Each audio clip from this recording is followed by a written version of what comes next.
Senator Malcolm Roberts, thanks for sitting with me today. We're going to get straight into it, and I want to talk to you about what is the role of the government. Government has three roles: protect life, protect property, and protect freedom. That's it. And that was quick. I only told you I was going to ask you that like 2 minutes ago. Oh no, that's burned in my brain. So tell us again. Okay, go again. Protect life. Yep. Protect property, protect freedom. And essentially, people don't need a government until they start getting beyond the point where a family can manage itself. So if you get several families and make a tribe, then you need some form of governance. You need rules. Like it would be pandemonium driving on the road without rules. So who makes the rules? A despot or the representatives of the people? So the best form of government they found, I think, is, and Churchill said it sucks, but he said it's the best we've got. So in other words, look after it, is democracy.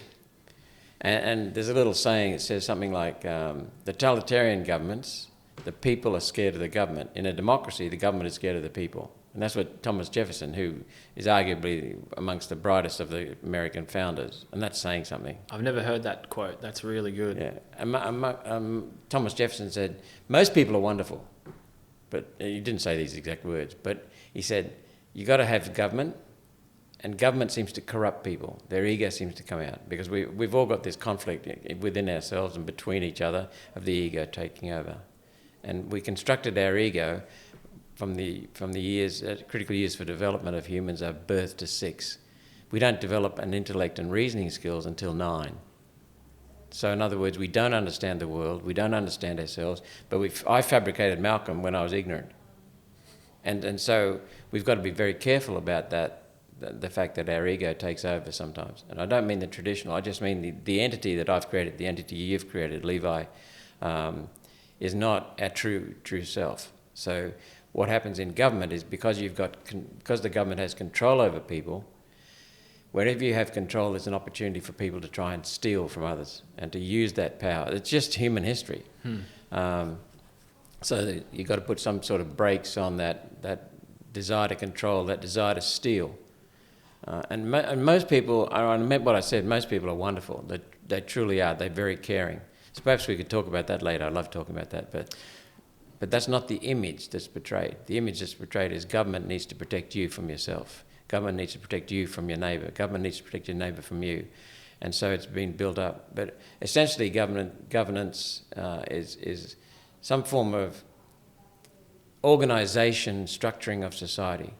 And the two best forms of structuring society, two best organisations are the family and the nation state.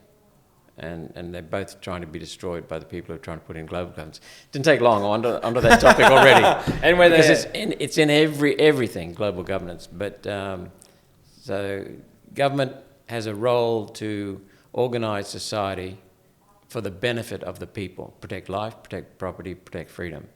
And what I'm saying is that government has always got people in it who are wanting to hijack it to steal from others. It's a very good answer. Thank you. So why do you think people are so disenfranchised from, let's say, the government? You know, you talked about politics and it's controversial. Well, for some reason, talking about politics is controversial.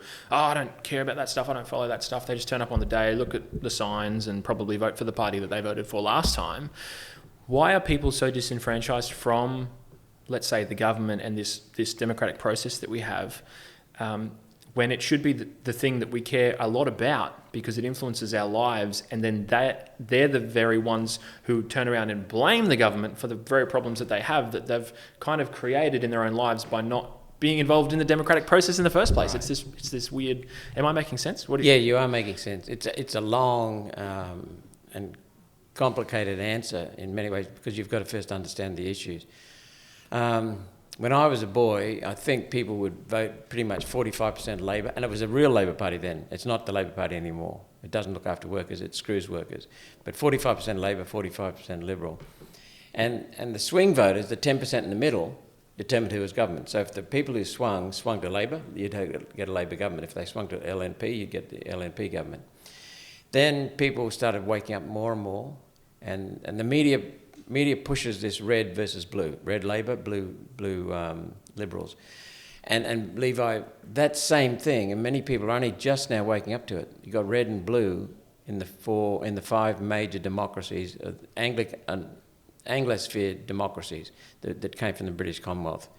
The Americans, the blue is reversed. The Democrats are blue and the Republicans are red. But everywhere else, Canada, the Liberals and the Conservatives, red and blue. Britain, the Tories and the Labour Party, blue and red. New Zealand. So all the main countries that came out of the British Commonwealth are basically a uni-party because their policies are almost identical. But people perceived they were different. And if you look at the parties now, the policies are almost identical. And in America, that's probably where the difference is starkest. But I'm diverting. There's a reason I won't go into that for that. But what happens is that people gradually, as I got older, people went 40-40. And so 20% swung. And then it became 35-35. And it's now just under 35. Labour Party could even be under 30. It's running government at the moment with less than 33% of the vote. And in the Queensland federal election in Queensland Senate in 2019, when I got elected, there was only one. So you used to have 3 senators elected from Labor and 3 senators from Liberal, and that's basically it. But we've got more and more crossbench, more and more Greens, and in Queensland in 2019 there was about 22% voted Labor. So that Labor only got 1 senator in. So what's happening is the vote of the Liberal Nationals and the Labor Party are declining because people are waking up that there's an alternative. And if you want to see the answer to the question why are we so poorly governed and why are people disillusioned, is because people are slowly but surely waking up to the fact that they're 2 cheeks of the same arsehole. No, I'm serious. That's everyone laughs at that, but they know two wings of the same bird. It's like comedy when there's a crass or a sort of funny thing that's probably true. You kind of sit back and laugh or you cry. So it's comedy. So people are waking up, and I think people are realising there's nothing wrong with the climate. Certainly the evidence shows there's no change in climate in any factor. We can go into that if you want later, but they're waking up to the fact that there are many scams that are being used to try and control people and to steal money from people. And COVID really opened people's eyes. It was bullshit. Sure, it existed, but everything that was told about it in the early days by the people who are awake, who are labelled conspiracy theorists, are now true. You've heard the story. What's the difference between the truth and a conspiracy theory? 6 months. That didn't exist until COVID came along. And now people are openly questioning the Liberal and Labor parties because COVID was mismanaged and deceitfully mismanaged by a combination of largely state Labor and Liberal National. And we've seen the Liberals make horrendous decisions, inhuman decisions, while they're in federal government. Now the Labor Party has come in and they're protecting the Liberals. What's going on? And people are starting to wake up. That's why there's so much disillusionment. But they don't know why in detail. I think your 2 cheeks of the same arsehole comment is accurate in the sense that when you look at it subjectively, at the top level, it feels like not much changes even if the government changes. And I guess I was defending, goodness me, talking with someone about this because they were trying to really say how bad the Labor government was at a federal level because of inflation and because of these other things, right? And I was pushing back, saying, obviously, look, Scott Morrison, I liked some things about him, but he was the one at the time propagating all of these, through 2020 at least, was propagating all of these really tyrannical, authoritarian policies and lies, a liberal government, and was letting the states get away with all kinds of rot. So we can there's so many things that you would say the Labor government blah blah blah, so I'm going to vote Liberal, but you're like, hang on a second, do you actually know what these guys did and what they've allowed to go on, and you could probably you're involved in the government, you've got so many more layers to the things that you see. But even in the US, again, goodness, I was defending Biden because they're saying how much better the economy was under Trump, and then Biden's in and inflation's up and the economy's failing, blah, blah. I was like, if Trump got re-elected, inflation would still be up to a certain degree. They're paying for the decisions that they made prior to that. I'm not saying they wouldn't be better, But there are these. I guess it was just unlucky that in 2022 we in the US we saw a Democratic government elected, and then in Australia we saw at the federal level a Labor. And Well, I'd argue with you that it was Democratic because it was stolen. Sorry, but anyway, not keep going. Not Democratic. Sorry, a Democrat. A Democrat, like the party. Sorry, yeah. So we can get into the election fraud Trump thing if you want to. Democratic Party, I think. You're right. Yeah, that's what I meant. And so I'm not. It was weird. I don't even know why I brought it up. It was just funny to find myself defending that. But I tried to sort of sit there and be logical about these things. And like you said, not just be colorblind to these things. And what I'd probably, before we move on to any other various topic, what I'd love to, if you'd answer for me, what do you say to a voter on how to vote? How should they vote? How should they, coming into an election, local government, state government, federal, hopefully before polling day, they've been thinking about some things. How should citizens of Australia think about this democratic process that we get to be involved in, and, well, we're forced really to be involved in? How should we think about choosing a party to vote for? Can I come back to that question? You can come back to that. Because I bucked up when you mentioned that inflation, for example, it takes a while to get under control. And what I was annoyed about, not annoyed, but I was arguing with you about, was that Morrison is the one who created the inflation. That's what I was saying. But Labor was the one who get blamed for it now. And it stuns me. I'm sitting there in the Senate and the Liberal Party blaming Labor Party. And I'm thinking, it's just 3 months ago they were elected. That's why I felt silly, because I'm there defending a federal Labor government or a Joe Biden, because I'm saying, oh, well, actually Trump handed out all the money and then eventually that's got to sort of, balance out somewhere. And so some of those economic factors would have actually still happened if Trump was re-elected, or if ScoMo held on to power here in Australia.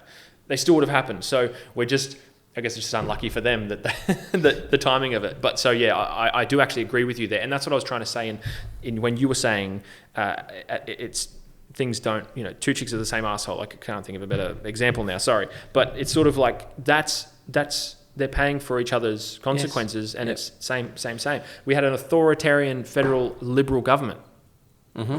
Like, that's what we had. And so we can't sit here and say, oh, we need to vote Labor out because everything will be better. Like, well, think about what things were like last time we had a federal Liberal government. Certain things were good and fine, but other things are far worse now than, with regards to, the environmental, choices and progressive energy policy that they have. But saying that, the LNP have signed up to it all as well. So it's sort of like we're just here on this seesaw. And I'm sorry, I'm frustrated. No. I'm frustrated about it as well. Well, I can understand that, and I can see that. When I go to a forum or hold a forum, or a Q&A, I say, okay, which party introduced the major climate and energy policies? Oh, Labor did. No. Every major climate and energy initiative and legislation was introduced by the federal Liberal National Party. Every one of them. And the worst of all was John Howard. So the reason I raised John Howard... Really? Yeah, and the reason I raised John Howard is that I was a big fan of John Howard. I thought he was a wonderful Prime Minister. But he introduced... In 2007, he got the boot. In 2007, just before he got the boot, I started researching climate science. Because it's now I realise it's fraud. See, my background is such that I understood it was crap. It couldn't possibly be true. But I don't sit there and think like that and just make my opinion known. I go and do my research so that when I have my gob, it's honest. And someone asked me to get involved with him. And so I did the research, and I proved it was a complete crap. And then I started looking more and more into it. Well, who's driving this crap and these lies? And I realised it was basically coming from the UN. Then I looked at the motivation. Not only the motivation of what's driving the whole thing and the mastermind of it all. It was created by one man, Maurice Strong. People don't know that. Very, very clever, manipulative, highly intelligent, but calculated and manipulative.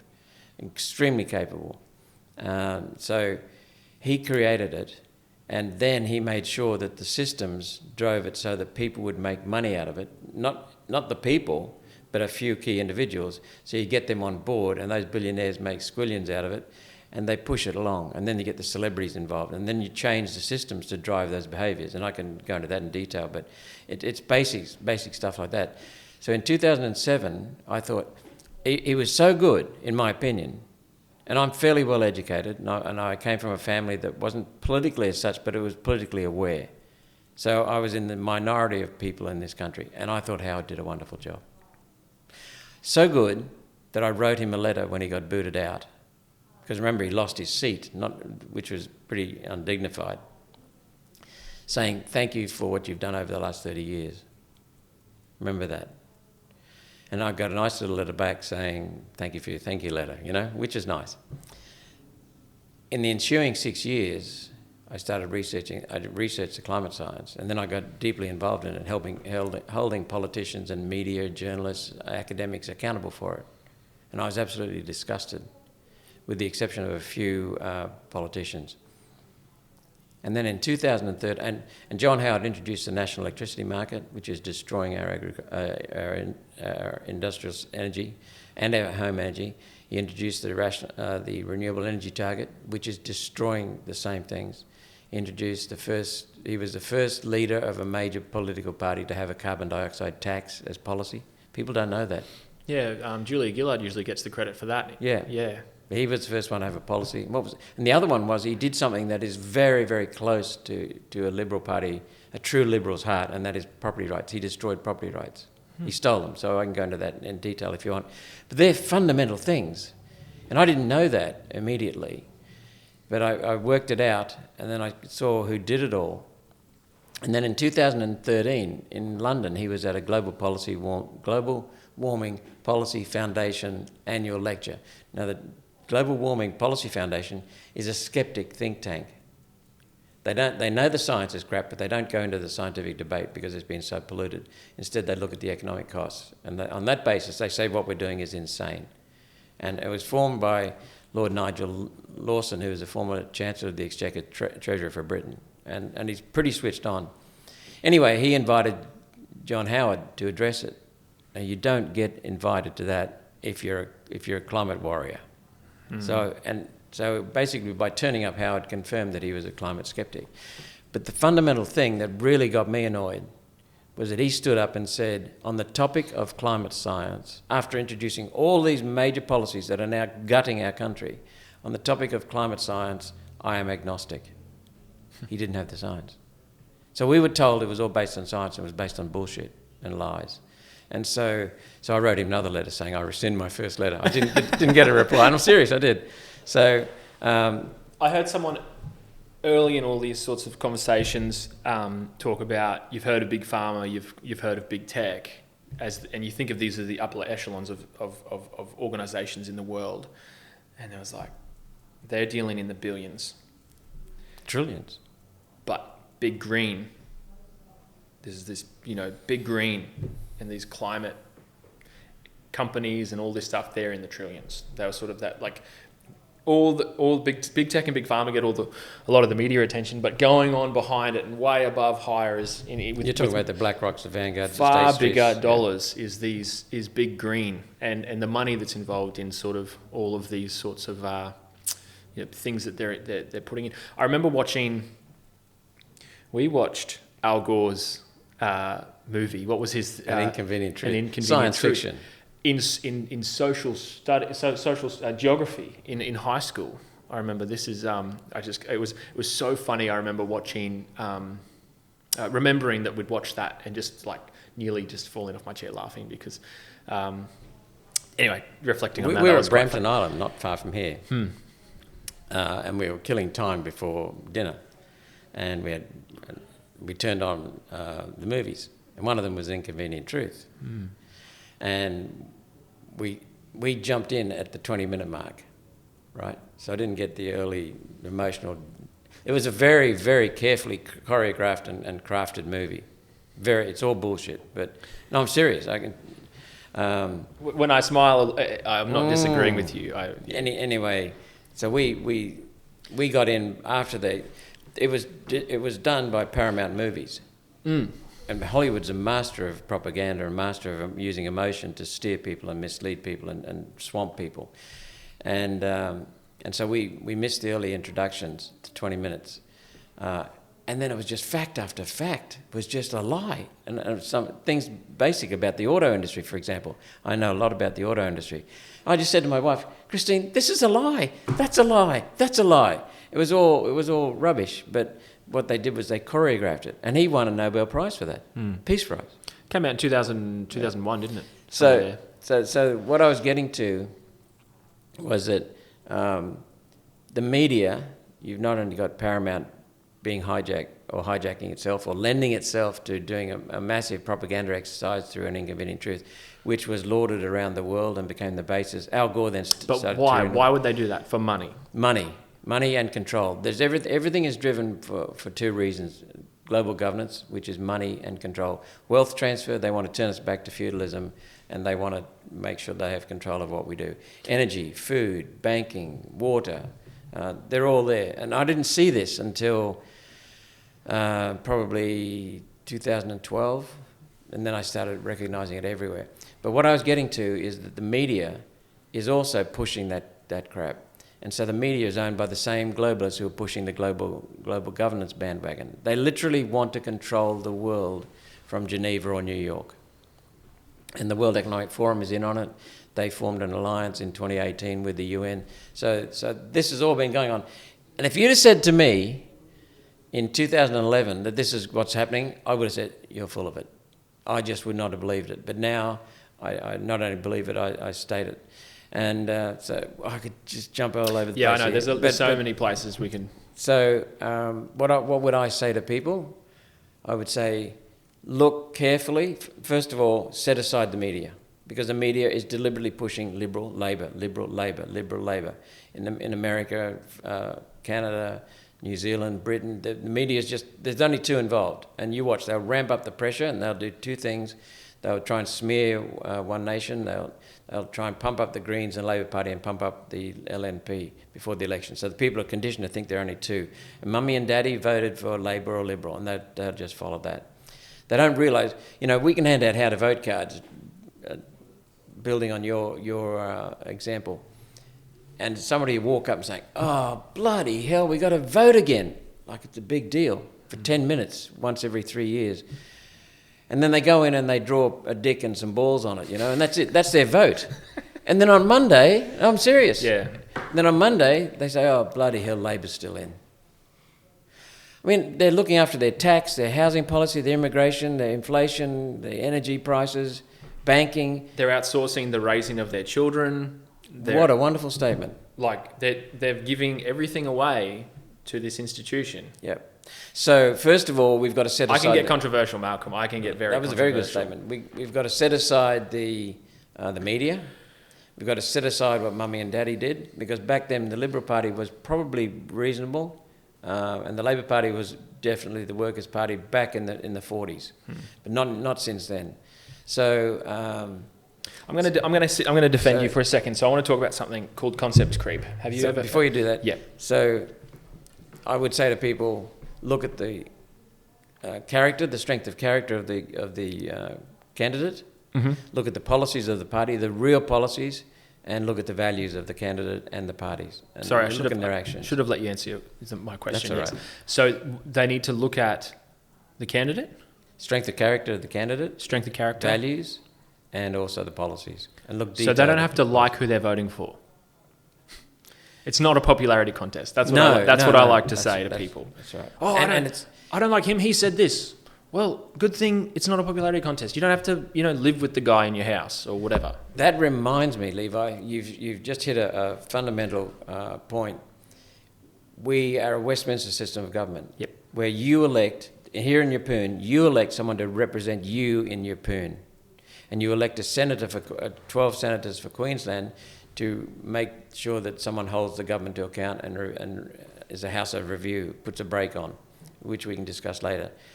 You don't elect a president. I don't elect a president. We elect representative to go to Canberra, represent our interests, and then vote accordingly. And if they're in the majority party, form the government. But they're there above all to represent you. And we've lost that. Now, Gough Whitlam in the Labor Party and the Liberal Party since then have been piling on as if it's a presidential election. So it's Albanese versus Dutton. rubbish. It's your local candidate for the Liberal Party versus your local candidate for the Labor Party, and increasingly your local candidate from the One Nation Party, your local candidate from Independents. And so it's very, very important to assess the people who represent you. Will they speak up, or will they just fold like most Liberal and Labor and Greens people who just kowtow to the wishes of the party power brokers? Do you want a representative form of government, or do you want a presidential form of government? I won't take credit for it because someone else said it to me. They said, who would you hire? Of your candidates, look at your candidates, and who would you hire? You can't go to Canberra and represent your own interests unless you run for a seat and do that. But even if you do, you're morally bound to represent your interests. Yes. The electorate's interests, not your own. So you're going to take your tax dollars and pay someone else to represent your interests for you, and you should probably be involved in choosing someone who's, well, kind of do some good things and maybe represent the very interests that you possess or hold. So that's what I like to say. It's not a popularity contest. And who would you employ? I'm in business, so that's how I think about it. Who would you hire in the business? But your point about not being a popularity contest is extremely important. It's more powerful than I think you realise, because it's not just about hiring the pretty one, the attractive one, the handsome one, the photogenic one, the one who's got a glib statement. But it's the one who is representing the nuts and bolts people of Keppel in the state, Capricornia, federal, not being a president. So you're really wanting someone who's going to represent you. That's the job he or she is looking for. We tend to parrot things a little bit too much, I think, from the US, in that's how the circus that is their election process in that, in the Republic. That's it's a Trump or Biden thing, and on the ticket on voting day, that's what they're coming into, right? Is choosing their president on the ticket, and that's what they're all competing for. The candidates are competing to get on that ticket, and so I think that people have to be prepared to vote for someone they don't like. Oh yeah, that was a question I didn't add. You're right. In that you just have to vote, like in that you're never gonna fully like sort of the candidate that first of all maybe try and get to know them. Ring them, talk to them, go to a meeting, hear what they have to say. I don't know, all that sort of stuff. But you might end up voting for someone. If you're in the US, like there's a lot of things I don't like about Trump, but I would probably vote for him if I was in the US because I like America under Trump better than I do, well, not Biden anymore, but whatever else. And so that's what I'm saying. There's so many things about that guy's life and the choices he's made and the way he spent his money and the people he hangs out with that I totally disagree with, like on a moral standpoint, on multiple levels. But I would still vote for him. Because... Well, I jump in there because I would have said exactly what you just said probably 4 or 5 years ago. But I realised that Trump has always had ambitions, and his enemies have always maligned him. And so a lot of the negatives that you see in Trump are actually falsities. So he's against abortion, for example. He is a real conservative. Now, he did run in the Democrats some time ago, maybe, but I can forgive that because 10 years ago he might have been a different person. So that's where I disagree. What I'm trying to say, strictly not from his political decisions, in his personal life. That's what I'm trying to say. In his personal life, he's got his background in big business and Miss America and Hollywood, and he's been there, done it. Yeah, I can see that. Broken relationships, marriages, the whole deal. That's what I'm saying about his personal life. You could pick 100 things, about him in his personal life that you may not like. And so that's what I'm trying to get at when we come to candidates and choosing the people. We want to see their policy, we want to see their values, we want to see the things, maybe even a history of the decisions and the voting, history that they have. We have a candidate locally who was on our local council. We have another candidate who has been an MP for a little while. We can see how these guys have voted historically, and they'll probably vote that way again. We can make some assumptions. I've got a real life example for you. A lot of people from Britain that I know didn't like Margaret Thatcher. And she was very polarising at first. But she got Britain back on its feet, well and truly. Some people say her policies were cruel. I don't think they were. They were realistic, and Britain needed them. And a lot of Labor people British Labor people have said to me, I didn't like her, but I voted for her. Exactly what you just said. Reagan was another one that people initially thought he might have been just fluff, but he was very, very solid, and he did a world of...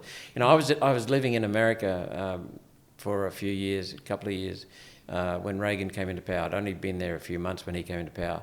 That whole country I was so impressed by America at that time. It's fallen since then, but I was in America, and when I arrived, the people were walking around with their chins on their chests, Watergate and Vietnam and all the scandals. And I thought, what's the matter with you people? You got one of the best countries in the world, if not the most honourable country in the world.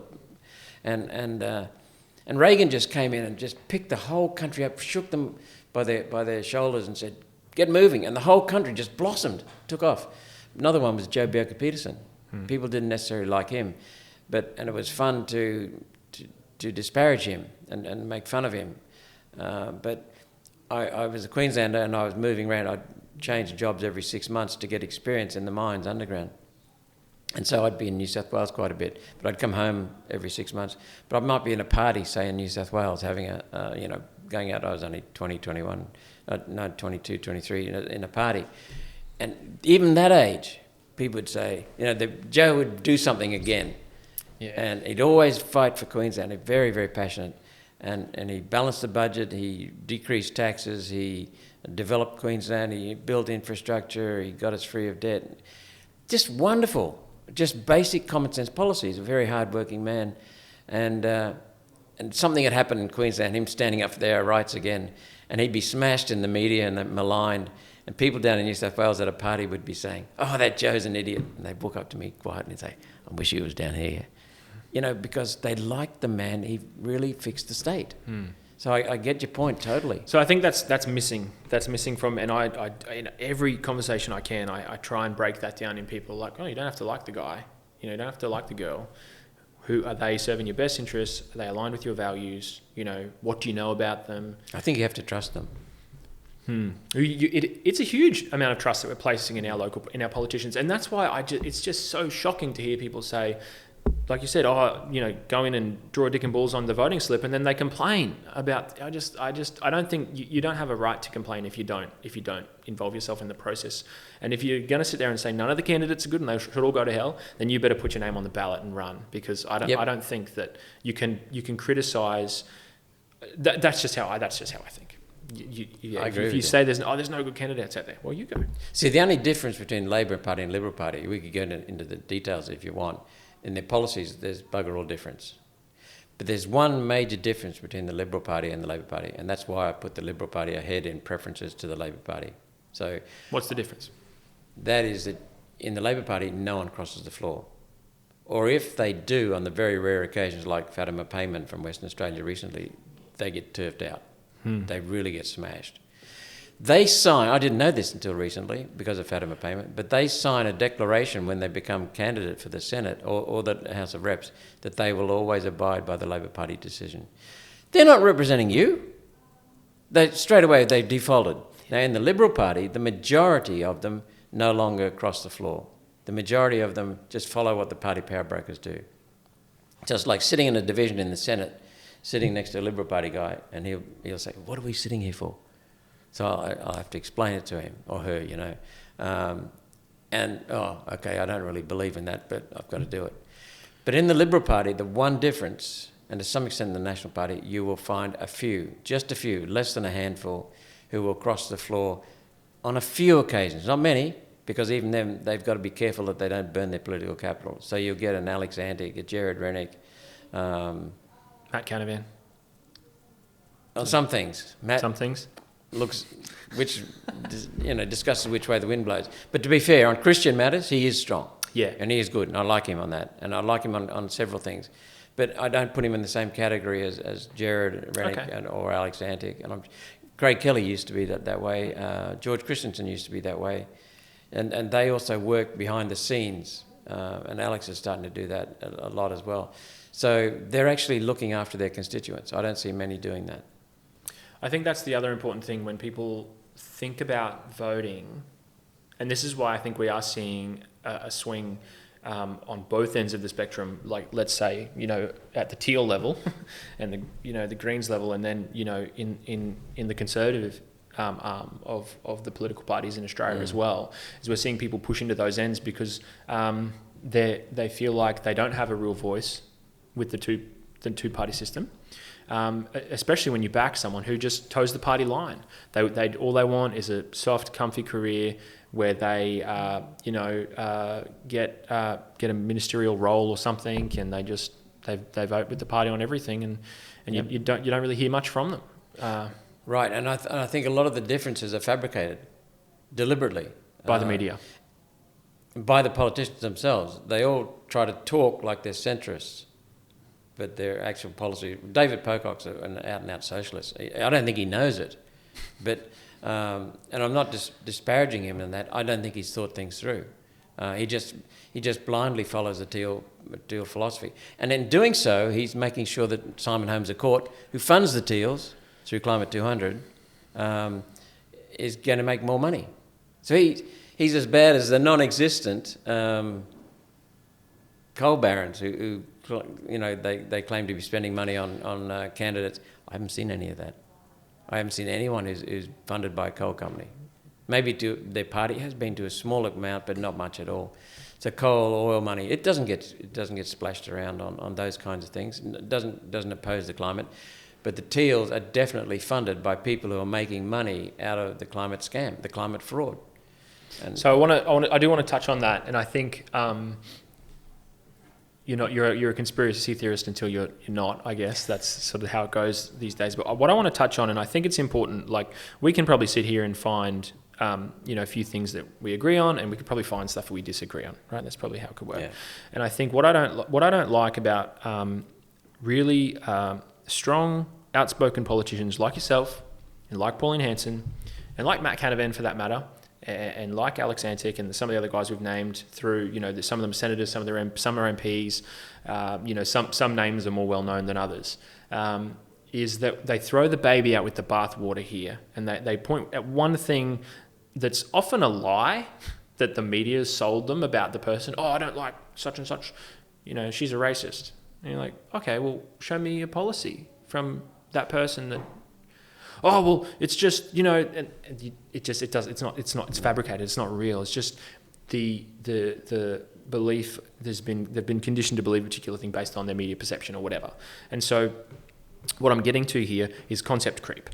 And so concept creep is when, let's say racism, okay? Racism has been declining steadily for a little while. It's very low in Australia. It's very low in Australia, and it's been going down. Like, let's say it was we'd all agree it was too high at one point, and there was some form of racism did exist, and then it's going down. Mm-hmm. But what happens is, because of the supply and demand issue, to keep up the supply of racism is you expand the definition of it. And that's called... Or you tell lies. It's called concept creep. Yeah, concept creep, okay? Yeah. So that's why you're coined... What's your favourite thing that you're coined? Is it a climate change denier? Climate denier. Whatever it is. And I want to use the opportunity for people who are going to think that they can flick this off because... or disregard the things that you're talking about.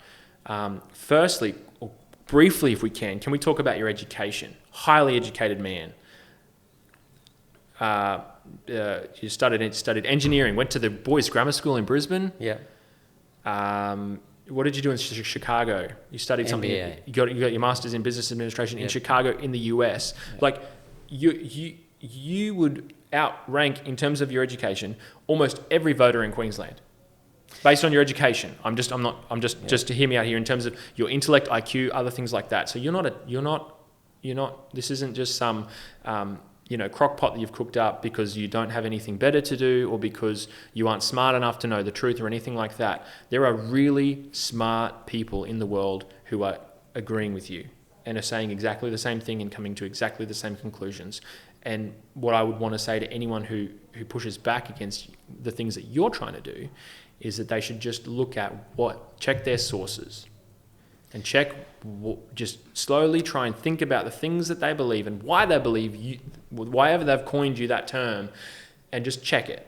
Because I think they would find very quickly that a lot of the things just are completely untrue. And I think that it shouldn't mean that next time we go to vote, they don't put your name on the Senate paper, because there's 100 things that you do that they should love, and maybe one thing they're like, oh, I don't love him on that, but that's okay because I like these other things. Yeah. That's where I think people should get to. So I was just trying to give you a little bit of paint a bit of a picture for that here. Thank you. I think there's another more important reason that people should vote for me, and that is because I tell the truth and I back my statements with hard facts, hard data. And a bigger point than that is that I'll say it, so long as I believe it and it's factually based, I'll say it. I don't give a damn who's going to get offended, who's going to get hurt, who's going to start slinging mud at me. So this is the way the ABC works, for example, in the media. When I first got into the Senate, I got in as a climate denier. Okay, so they were ready for me. First week, I was on 3 flagship programs in the ABC, Q&A, and they stitched it up on the Q&A to have, Brian Cox, who in my opinion is not at all scientific in his approach, but he's a science communicator from Britain. He portrayed an absolute crap in a graph, and I dismantled it in front of his eyes, and he got so angry he threw it at me. He's lost the argument. They put me on Late Line with Emerald Barici, and I stood up to her, and they put me on Insiders, and I stood up to them. So then they started dumping me, not bringing me anywhere near the joint. So what I say to people who say you're just a conspiracy theorist is I just say, well, Levi, you've just used a label. If you had the data and the logical structured argument, you would have given it to me, but you haven't, so I win. So labels are the refuge of the ignorant, the incompetent, the dishonest, and the fearful. And so when people use labels, so I just ask people to stop and see that Brian Cox didn't respond to my genuine questions about his graph. He responded with labels. As he turned around and said, oh, and I guess you don't believe in the moon landing either. See, what he was trying to do was associate me with that and discredit me with that. So some of these people have got a false reputation for science. They're not peddling the science. They're undermining the science, and yet they're noted as scientists because they can speak very well. And then they're undermining it, and what they're trying to do is use a false association by associating you, if you've got a solid argument, with lunatics. Climate deniers. Who would deny climate? Now, you might deny climate change, and I certainly do, because it's climate variability, it's natural variation. Yeah, and if you're getting into the weeds, it's not even climate change technically, it's the speed in which the climate is changing in that sense, right? Or variability, like you said. Right. So someone's going to say it's faster and someone's going to say it's slower. So, I mean, you're a different height from me, but we're from the same species, humans. And so the temperature, the snowfall, the storm severity will not be the same in any 2 years. So you have natural variation doing that, okay? And what they do is they look at the increase, and they look at only the increase, and they say the climate's warming. So what I'm saying is it's not an increase until you start seeing that. That's a change. This is not a change. This is natural variability. So what they're doing is they're fabricating the whole lot. Why is it so hard? It seems hard to find those truths, right? Because I have a bit of an interest in some things to do with health, right, and diet, in that there's certain things that I believe about the things we should and shouldn't eat, and some of the data is really hard to find because all the stuff, so a whole bunch of the stuff that I disagree with has a .gov.au study back behind it, versus, and then this is what people send back to you versus other studies, and studies are studies, and it's just this really messy world when all you're doing is just sending references back to other people. It sort of feels like a bit of a pointless argument. But what I'm trying to get to is it's sometimes it feels like it's really hard to find the truth. Oh, it is. It's been so buried. I've got a colleague he's just off the scale with IQ, but more importantly, he's one of these rare people who has got a huge IQ and very, very practical and very objective. Not cold, but emotionless. So objective, okay? So he's not cold, he's very animated. He loves researching nature. He loves nature itself. He lives in the bush, loves camping, but the things, he's a Renaissance man, he can dabble in everything, but more than dabble, he can go deep. He scraped, so he can write the program for scraping databases off climate change sites all over the world, all legal. He goes in and he's amassed 24,000 data sets.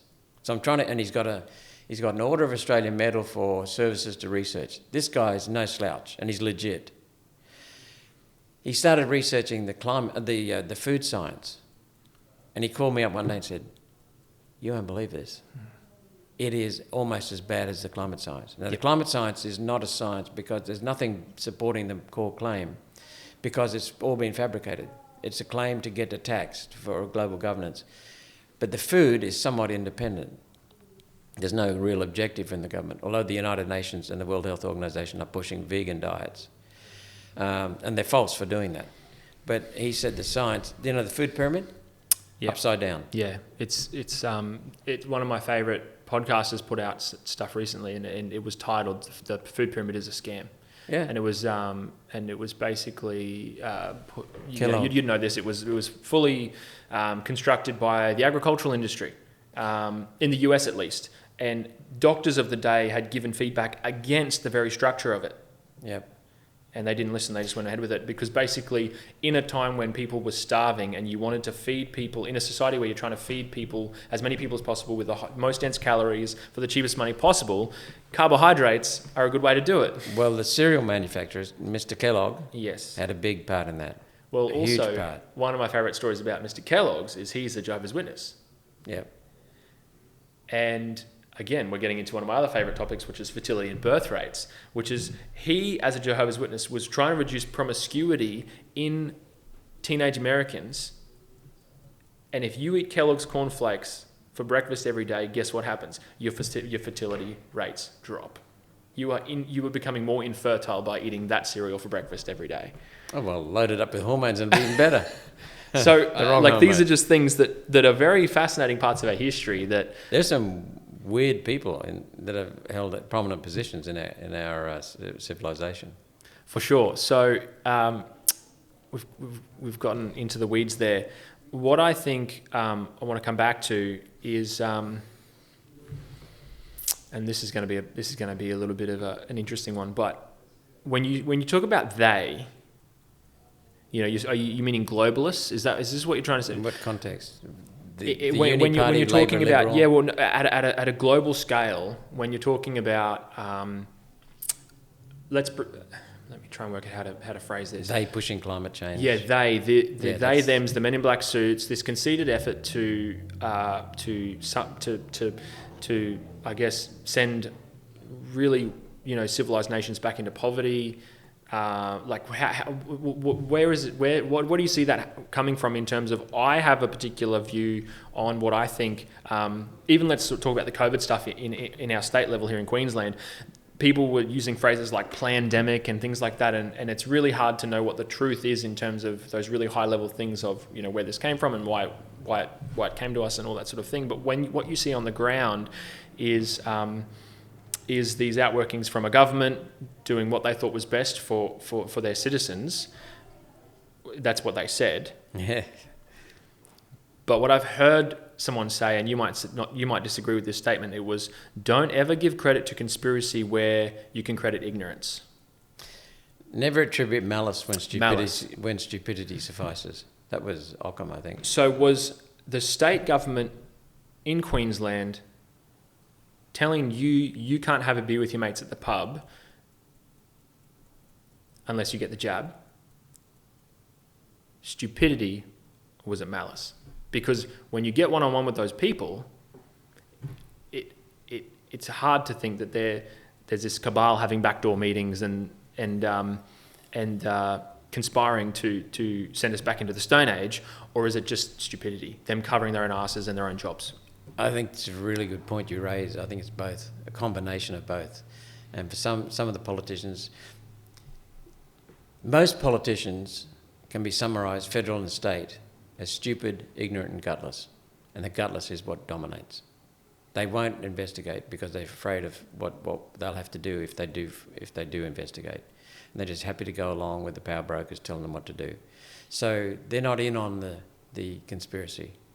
They're innocent, but they are stupid and they're culpable because they don't do their research. They don't base their decisions on hard data. And that's the fundamental problem in this country. Our governance is completely shot because they don't base decisions on data, hard, objective data. Because they toe the party line? Because vested interests snow them with media hyperbole, and if you go against it, you're a climate denier. So that's why they do it, and they're afraid of going against it. So let me give you an example. When I was first elected to Senate, they finished the count after a couple of weeks or whatever it was, and I was the last one elected. So James said, "Okay, mate, grab your wife and whichever one of your 2 kids you can get, and we'll go up to the park and we'll introduce you to the media." And you can just imagine in a park in Brisbane, it was in July, but anyway, they had a big U-shape of journalists, 15 or so journalists, okay? And they're all asking questions like, and there was one guy off to the side on his own, and I was just watching him. And anyway, they're asking questions like, how many kids you got? What's your favourite this, that, and the other thing? And all nice stuff, buttering me up. And all of a sudden, this guy on the right, standing on his own, he said in words that you could not criticise, but the tone of the words, you know, that you can say something quite misleadingly with your tone. My wife says it to me all the time. She says, it's not what you said, it's how you said it. Yes, my wife. We married to the same one. Anyway, he basically said, you're this stupid lunatic that thinks the climate change is driven by the global conspirators, people pushing global governance. So you think climate change is being pushed by global people wanting global governance. And what most politicians would do is that, oh, no, now that they're elected, no, that's not what I meant, Levi. This is what I meant, and they water it down. I just looked at him and said, yes, that's right, next question. And he was stuffed because he was expecting to go for the kill instead of really drive it in. And that's what happens to most politicians. They're afraid of being called a climate denier. They're afraid of being called whatever it is. And so if you look at Pauline, she belled the cat, calling things out as she saw them. Her party, our party, is named One Nation because that's the best way for people to be treated equally, regardless of skin colour, regardless of race, regardless of religion, treated equally. That's what One Nation's all about. But when she stood up and told the truth about some things that were happening in this country, she was, first of all, sent to jail, and then she was branded a racist. The worst thing you can call someone in this country is racist. And it's a very hard tag to shake. But if you look beyond what she actually said, there was not a single thing that was racist in what she said. Nothing at all. But they tagged her as racist, and the media came along and supported that, and she got tagged with the racist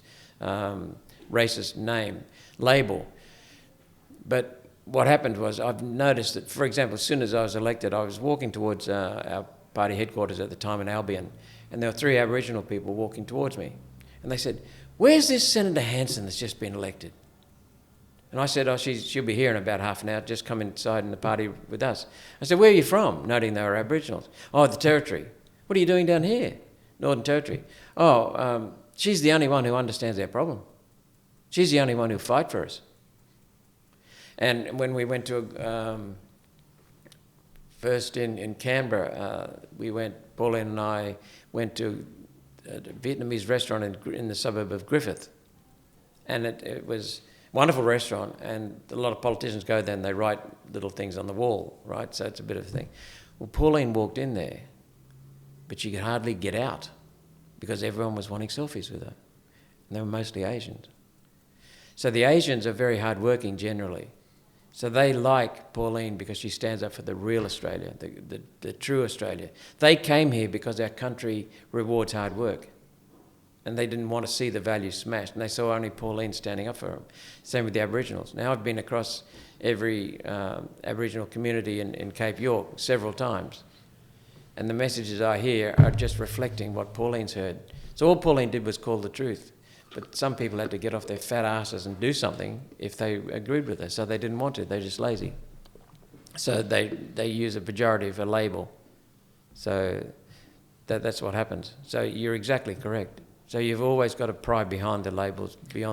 That's what I would encourage people to do. What I really want for people is just for people to think about things, and to because with screens and most people can't think. They can't think for themselves, first of all. And they don't think, because you go from stimulant to stimulant, and try sitting on the toilet or going to the doctor's surgery and who's 20 minutes late and waiting there, and don't pull out your phone. Just try it. No, just try it. When do you don't, it's very hard to do. Yeah. And so what happens is, for me, I probably get a lot of clarity when I'm driving, because there's nothing that can interfere. Because there's nothing that can interfere. You know, and there's always, you know, you're a busy guy, text messages, phone calls, there's always, you know, media things to respond to, there's always stuff to do. But when you just try and sit, and this is why meditation, you know, has become this big thing and is so powerful for people, is because it's just breathing and breath work, or whatever you want to call it. This is just the way people used to live. Meditation and breath work, this is how just people used to live. Is people don't think, because they don't have the time to, they don't give themselves the space to. And so I really try to push people past those labels and those things that people get coined, because majority of the time they've got a false perception, or they're just believing a lie that's been sort of, you know, confirmed by the media or something silly like that. So, and that's why I've come to the term Uni-party. I used to say the duopoly, Labor and Liberal, because they have a duopoly over the governance in this country. They've dominated the governance in this country, and people don't think about them. And they work very closely together, and that's not in the national interest, in the people's interest. But I realised then, when you have a duopoly, you're kind of saying Labor is different from Liberals, and we then present the smaller parties like One Nation, the independent parties, as the third alternative.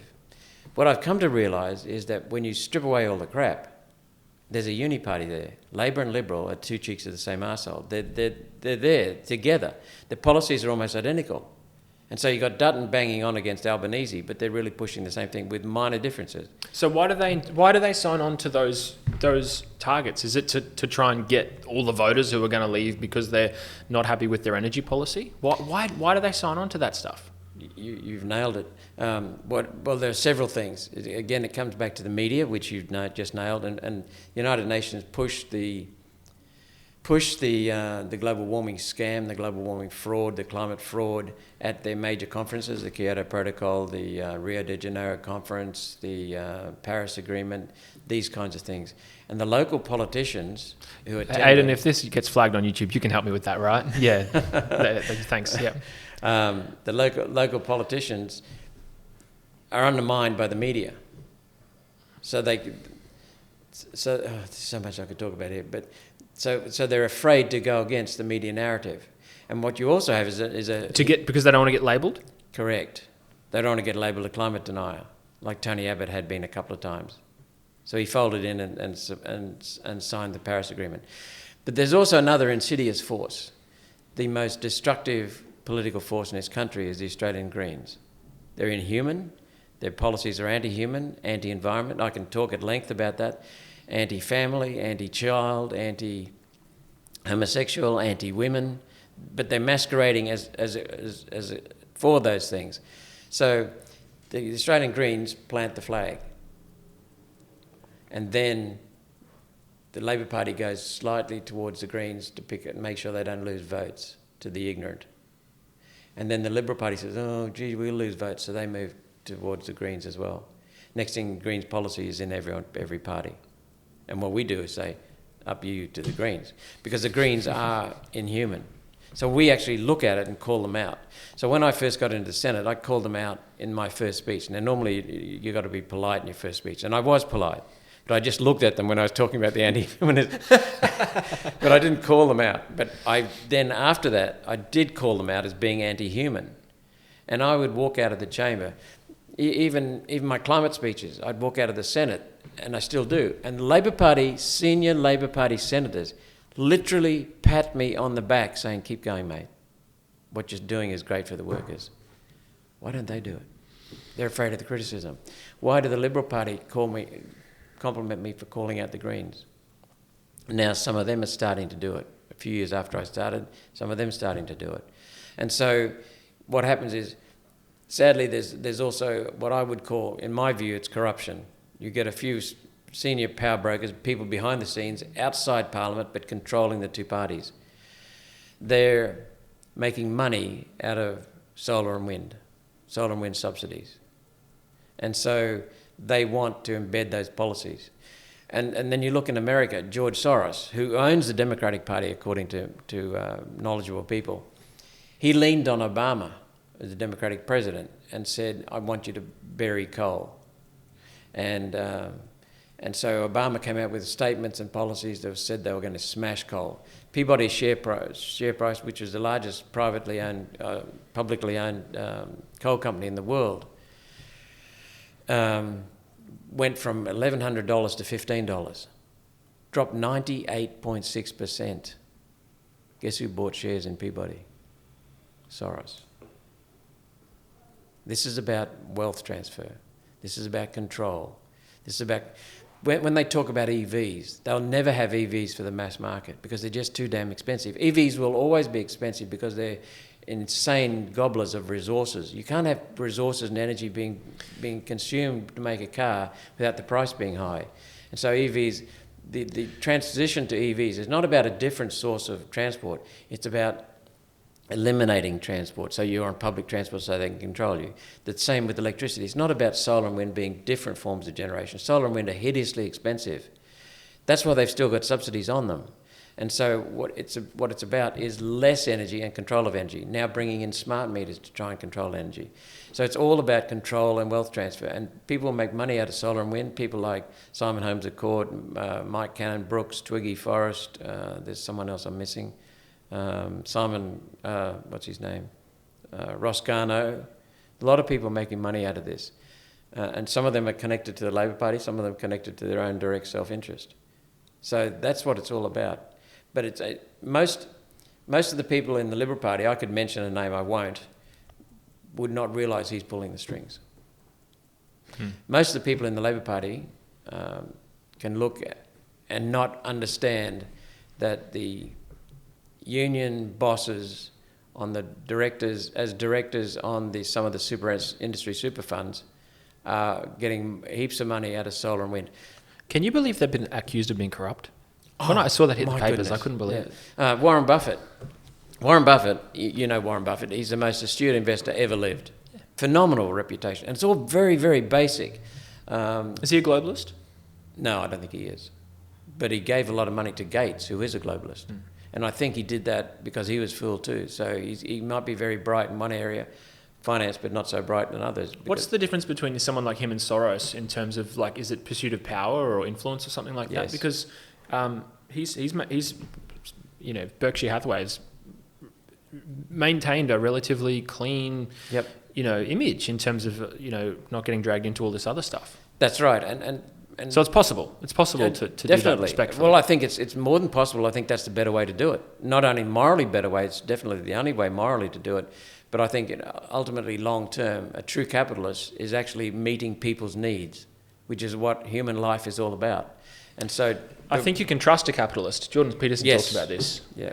And this is where, you know, you might disagree with how the money that, you know, there's obviously greed and all that sort of stuff does come in. It's human condition, it can edge into it. But you can trust capitalists because if they're there and their goal is to make money, you know where their affiliations lie. But these do-gooders who come in virtue signalling and say all this stuff, but then there seems to be something else to. You can't trust these people because it seems like you don't actually know who they're, you know, who they're sort of you know, who's in charge of them or who's controlling them or what's their real motive here. If it's someone who's just there and they're there to make money, you can trust them.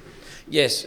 I think, though, we have to take it a step further, Levi, because the majority of people don't know what capitalism is. And the majority of people think we're living into capitalism now. We're not. We're living in socialism. That is without a doubt. So I've asked two socialist friends of mine 20 years ago to say, give me an example of a capitalist country. And they couldn't. America's not capitalist. America's crony capitalist, which is a form of corrupt socialism. So was it capitalist at one point? Probably in the 19th century, which is when they did most of their improvements. And same with Britain. Same with Australia? I'm guessing it was.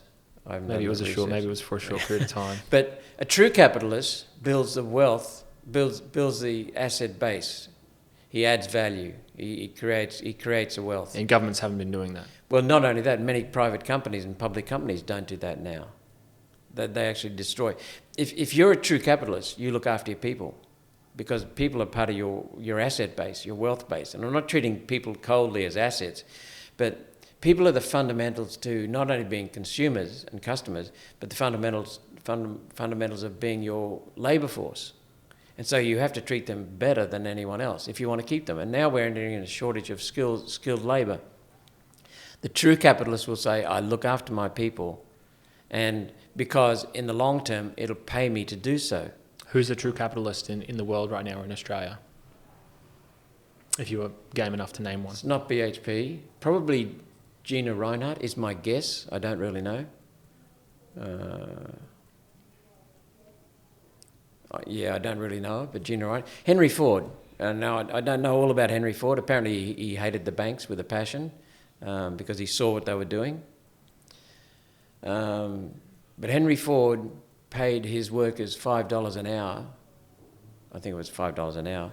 Way when the actual rate was way below $5 an hour. And people said, "You're mad." And he said, "Mate, I want my workers to be able to buy my cars."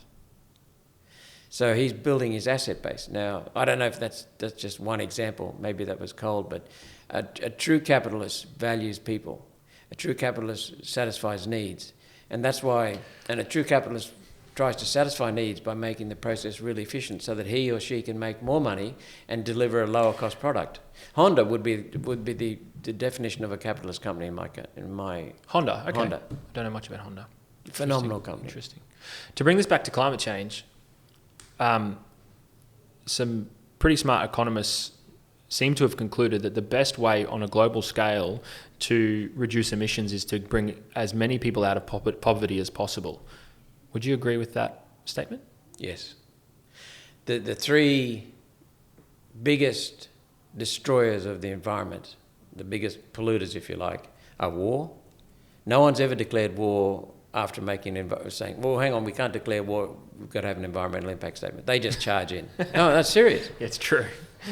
The next one is poverty, and the next one is ignorance. A person in the back blocks of Africa looking to scratch the next meal for his kids. And burning tyres to keep warm. Yes, is not going to care if he shits in the creek. It's that simple, and I can't blame him. So, but what we do in Australia is we get a red rock and a black rock, and we make steel out of it, and we make a steel pipe and make a lovely concrete and steel dam, and then we pump the water to houses which are made out of steel. Steel touches just about everything in a human civilization, modern civilization, and commerce. And so that's the beauty of civilization. So Bob Carter one day, the famous, I don't know if you're aware of him, famous climate scientist, he said to me one day, "Mate, this climate fraud is the biggest scam ever." And I said, "Bob, it's not even close." He said, "What do you mean?" And I said, "Look at the money scam." "Oh yeah, the way they print money out of fiat currency, out of thin air." "Yep." And he said, yeah, that's bigger. And I said, "But it's not the biggest." He said, "What? Something bigger?" And I said, "Yeah, the anti-human scam." Because what they're doing, if you look at everything is underpinned in the United Nations and World Economic Forum by a fundamental belief, an assumption that humans are evil, greedy, rapacious, uncaring, unkind. We just don't care, and nothing could be further from the truth. And that's the evil. And what you're seeing is kids from this long in infancy, just all the way through being indoctrinated, saying humans are evil, greedy, rapacious. And then these grubby bastards actually say, "Well, because you're evil, Levi, we need to have global governance. Let me govern for you." But you're a human. Is that really what they believe? Because I think there seems to be a very popular view, a very popular opinion held that humans are inherently good, that children are inherently good. Oh, I agree. But I'm saying the globalists are pushing this narrative. If you look at the inconvenient truth, if you look at so many things, the World Economic Forum, the United Nations are pushing the assumption that humans are evil. And I think we're wonderful. Is that... So coming back to something like birth rates, let's say, because there's been there's been lines pulled out of these people's speeches about needing a reduction in population, right?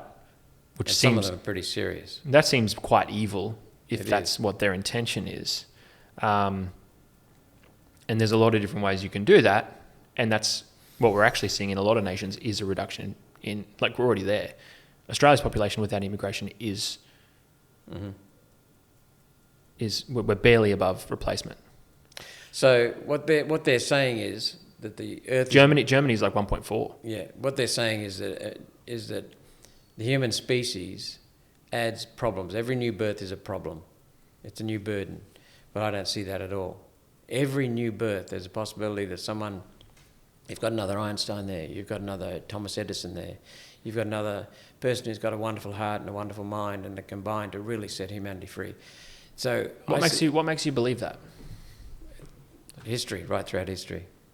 And whenever humans... If you watch most people without the influence of propaganda, they're very, very caring. And see, I know the evidence for that. I can look out over a group of people and say what I'm about to say, but here I'm only looking at one person. The evidence that humans care is right in front of my eyes, because you wouldn't be here. When a mare gives birth to a foal, she drops the foal on the ground. The foal stumbles around, and after about 20 minutes, it's up on its ungainly feet, and it's trotting. And then it's sucking at the tit of its mother, and in a few months, it's chewing grass. But it's moving with the herd straight away. When you were born, you were like me when I was born, completely helpless for years. And then you needed a lot of help, not completely helpless, but needed a lot of help for Still many years. do. Yeah, but see, the point is that humans care, and the people who care the most, their genes survive the best because they've given the best care. So humans are inherently caring, and that's what's rewarded by us. We've also got reasoning skills, but we're also flipped out because our neocortex, which gives us our wonderful reasoning skills, and we're the only species that has that level of reasoning skills, is bypassed when we're afraid, when in fear, and that's why a lot of this bullshit is pushed with fear, the COVID fear. So if you'd have said to someone without the COVID fear and the propaganda, the intense propaganda, mate, I've got something here that can affect your genes. We haven't tested it, but I want to shoot it in your arm. Oh, right, go right ahead. Put it in. Come on. But when they're intimidated with fear, and you notice some of the stuff they used, it wasn't the shot is good for you, Levi. The shot will help you protect grandma. And the fact is that if you don't take the shot, granny will die. I'm trying to remember preying this. on care. I'm trying to remember this quote. It's like if they're scared, you can control them. Like there's some sort of... I'm trying to think of what this principle is about. Fear bypasses the neocortex. If you have... It was in a book I read. I'm trying to think of what this term is. It's something to do with you. If you have them, if you fear them, if they fear you, you can control them or something. It's something. So if you have a society that is in fear, that's the road to control. Yep. I can't add anything more to that. That's been proven time and time again. And it's the tactics that are used. Yep. Or there's one other that's coming to be used more often, and that's remember it. That's convenience. If you sign up to the digital ID, which will enable us to control you, then you'll have this benefit and this benefit and this benefit. Quickly to put a bow on some of this climate stuff before we get into COVID. So Australia produces 1.1% of the global emissions. I sort of think roughly 1%. I admire the. Well, let's be emissions is more accurate, more technical. I don't you like can the get term technical here. No, yeah.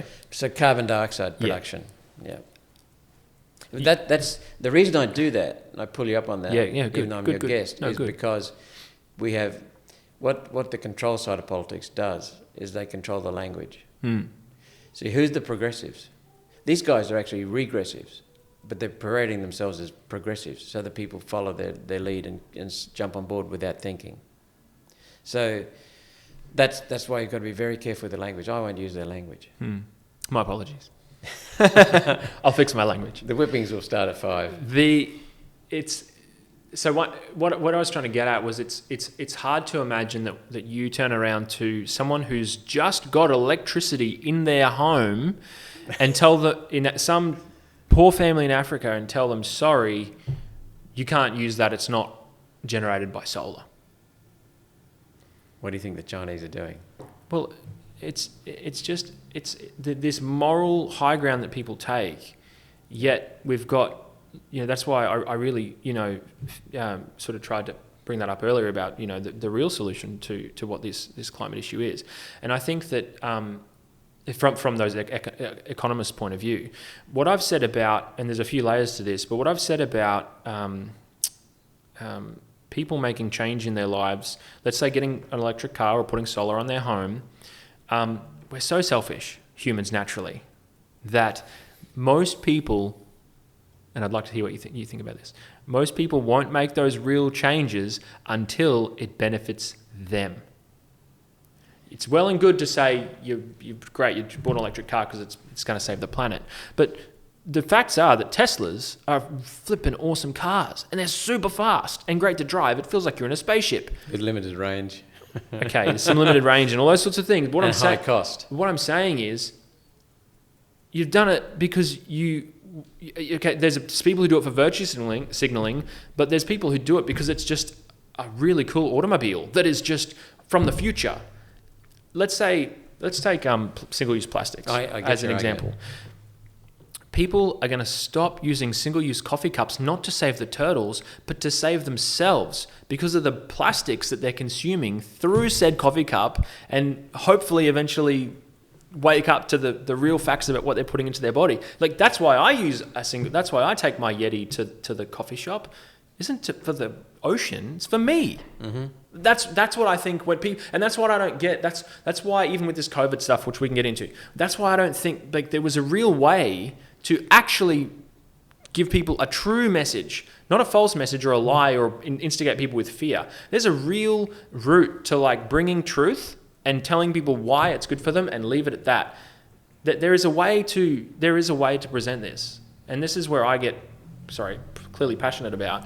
Is people wonderful. Will make change. Yep. People will stop using, single-use plastics when they realize what it's polluting their body with, not because it saves. That's what I believe, that humans we're inherently selfish in that sense. So when solar and the technology that we need to catch up to that is like better for the hip pocket, you hear it from people all the time. Oh yeah, I put solar on because of the government rebates or because of the power, the power saving, the power bill savings that they're getting. We can talk about what they're going to have to do in 12 years when they're done, and if they just bury them in the dirt and can't recycle them and whatever, but people are getting it because it's benefiting their hip pocket, not because it's saving the environment. Now they might tell you that it's saving the environment, but people will pursue those things when they become a better financial decision and they align with a better future for everyone. No, so that's what I think. The only thing I would disagree with is the statement, and in your statement, I agree with the statement, but the way the word selfish is used today is a negative. Now, selfishness is not a negative, because that's what we all do. I mean, if we suddenly cut out every bit of fresh air access in this room, you and I'd be very concerned about making sure we can breathe. Once our breathing is okay, we'd be very concerned about our food. And that's what I probably mean by selfish. Yes, is self-focused. Self-focused and looking out for yourself. And it shouldn't always be above others, but when it comes to air quality, there's going to be some bare essentials that we probably look out for before we concern with others. If we're fighting for the last bit of air, you and I will have a fight. That's just that's just the way it is. I'd let you have it, Malcolm. I would. So what you're really saying is the primacy of needs. Yeah. Proper needs, universal human needs, basic needs, not just food and shelter, but also need for service, the need for care. So these are some people do things just for care. Some people do things because they do care. Some people do things because of financial benefit, because they're afraid of the insecurity. They need more money to be assured. Some people do things to leave a mark. Some people do things to genuinely help others. So I think if you provide a better product, then I agree with you entirely, that people will use your product and it will help the planet as well. But covering stuff in bullshit to make an argument for using it does not work long term. It just adds costs. People now, right now, are going away from Corollas to what's the car? Well, what's the small Toyota? Yaris, the smaller one. Honda CRV. They're going away from Civics to CRVs. Same basic car underneath, but the CRV is heavier, has a bigger engine, and uses more fuel and projects more carbon dioxide. Why are they going to the CRV? It's more comfortable. More comfortable, and it can carry stuff. Oh, I'm trying to think of the. What's the RAV4? Thank you. Oh, RAV4. RAV4. Yeah, okay, yeah. So they're going away from Corollas and swinging to RAV4s. Same with the Nissan. The Nissan X-Trail is selling, whereas the old Pulsar is dying. Now, what the UN has been telling us, and our Labor Party and Liberal Party governments have been telling us, get a light car, get a small car, the car that uses less fuel and produces less carbon dioxide. Well, the consumers are saying up yours because we want the convenience. The Ford Ranger is still the most popular vehicle in Australia, I'm pretty sure. Yeah, and the Toyota Hilux is the second. The Hilux is the second. You know, and so what you're saying makes perfect sense, but it will only happen if it's based on truth, because if you tell a lie as the basis for it, the needs will eventually work itself out, and it won't be meeting people's needs, because you need a lie to prop it up. That's what I was trying to get at. There is a way with the truth to actually convey that something is better, like a better result for people. And ultimately, like in a free society, we want people to be able to have the choice to do so. Or that's right. So you asked, the opening question was about democracy. Okay, so the only form of democracy that works, in my opinion, the best form of democracy that works is where you have very small central government and you have most of the services being provided by state governments, because then you've got a marketplace in governance. Joe Bjelke-Petersen abolished death duties in Queensland when he was Premier. And what happened was people moved to Queensland to die. That's funny in a way, but that's what the reality was. They'd leave their kids more money. So what did the other states do? Abolish death duties. And you got rid of them right around the country. That's cool. And so what happens is, that's the way our constitution is. It was like a death tax or something. Yes. So when you die, you paid so much of your estate value. And people were selling houses that they inherited just to pay the death duty. I mean, it's just insane. So they want to bring that back, don't they? They're talking about bringing it back. But you notice what they're talking about it. They're talking about it bringing back as a central tax, not a state tax. At a federal level. Yes. So if we have our constitution has been set up in terms of competitive federalism, the maximum power at the states, same as the United States. And it was wonderful, but the globalists and the centralists want to agglomerate as much power as possible to the centre. But when you've got the power for doing services in the states, if one state comes up with a better way of doing a service, or a cheaper way of doing a service, or a better way of raising taxes so you pay less tax, people move there. So you've got a marketplace in governance. People don't realise this. A lot of politicians wouldn't know what I'm talking about right now. But that's the way it was set up. And so when you've got a marketplace in governance, you've got natural accountability, because if someone does better, they're going to clean you out. So that's why we need to have minimal central, because at central we should have basically foreign affairs, defence, border protection, and just a handful of other, even less than 2 or 3 other things. Just the currency, current control of the currency, but they're the things that should be centred. The rest should be at state level. So when South Australia destroyed its electricity grid, before it got to connect us to the other states, people started leaving South Australia. Mm. So that's why it's so important to have minimal central government and as little government interference as possible, so that people can. Governments don't innovate. Private companies innovate. Individuals innovate. And private companies don't necessarily innovate either, because it's the individual that innovates. It's the individual that's the spark of creation. So the best evidence of that self-governance, or did you call it, individual governance? Competitive federalism.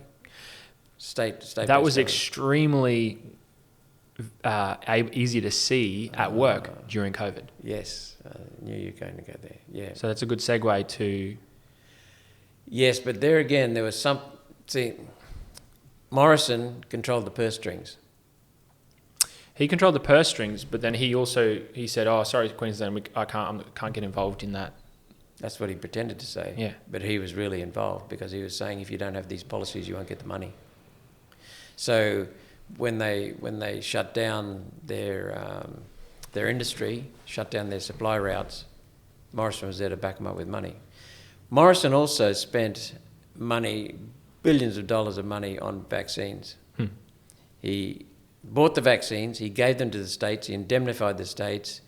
It was a decision of National Cabinet that the state premiers relied upon, and he created the National Cabinet, and he gave them access to the Federal Health Department data which they could not have, which they had to have so that they could enforce the mandates.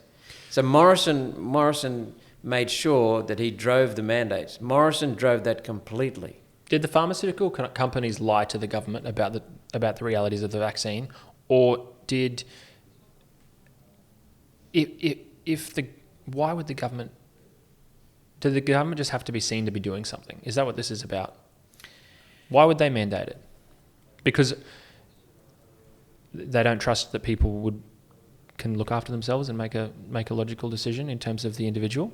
I think you've got it correct when you say basically that they had to be seen to be doing something. Which I get. Look, I get that. I do. If they just went hands off and then a lot of people started dying, or they risk it and not do enough, then the people turn around and go, "You didn't do anything." So they'd rather cop it for doing something than doing that. Like, I do understand that, but it doesn't mean that it's okay. Well, there are a couple of points that I would argue against that. I'm not saying it didn't happen. There is that plausibility that they were stupid or gutless or afraid of doing something, and we can come back to Trump and there's an example with Trump on that. But because he was the one who developed the vaccine in the US, right? It was the same vaccine that he developed in Warp Speed that was rolled out. That was bullshit. No? No. Okay. I have a talk with Dr. David Martin. Okay, that's another whole thing. But yeah, that's what people portray it as, right? That's what they portray it as. Trump, the man has got he's got a big ego. He's got a lot of courage, and he's got an impulsive nature to just throw everything up in the air and let see where they fall. And he's also got the balls to just bulldoze his way through, send everyone flying, and then pick up the pieces. He's a disruptor. But he was out of his depth with COVID, because you can't do that with COVID. You have to know what the hell you're doing.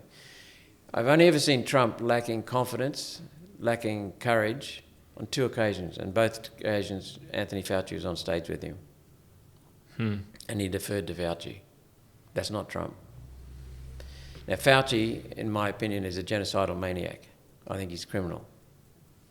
Reading Robert Kennedy's book. Yeah, I'm partway through. Phenomenal book. Fauci has killed thousands of people. And I don't think he's at all concerned about making money to kill and killing millions of people in the way.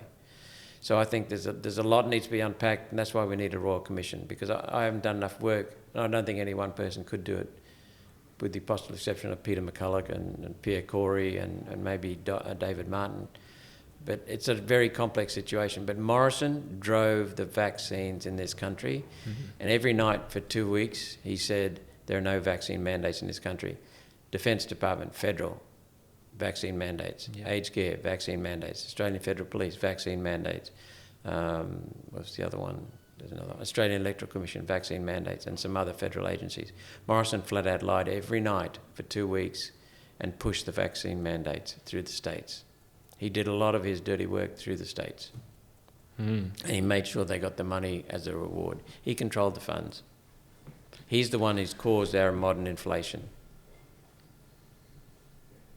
Labor Party's making it worse with energy policies and housing policies. That is true. But he did that. So, what's the work that you're doing? We've been going too long already. I don't want to take too much more of your time. No, I'm free. What have you been doing in uncovering this mismanagement of money, lies that have come out about safety data?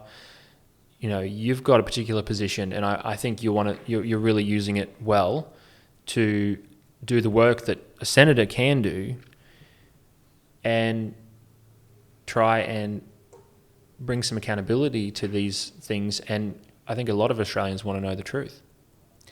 They certainly do. That is very, very much alive and clear. People know they've been lied to, and more people are waking up to that, and they want the truth. And that's why a Royal Commission is extremely important. One of the things that's staggering me is that, and I know why, but our health bureaucrats, the Chief Medical Officer, the heads of the TGA, they show no care at all for the tens of thousands that are dying as a result of the COVID injections. And we know they're dying from the statistics. We know it's abundantly clear. They show no care. Now, is that because they're compromised? Because John Skerritt approved the, what do they call it? Limited use. Emergency use? Provisional approval, that's America. Okay. Emergency use authorization.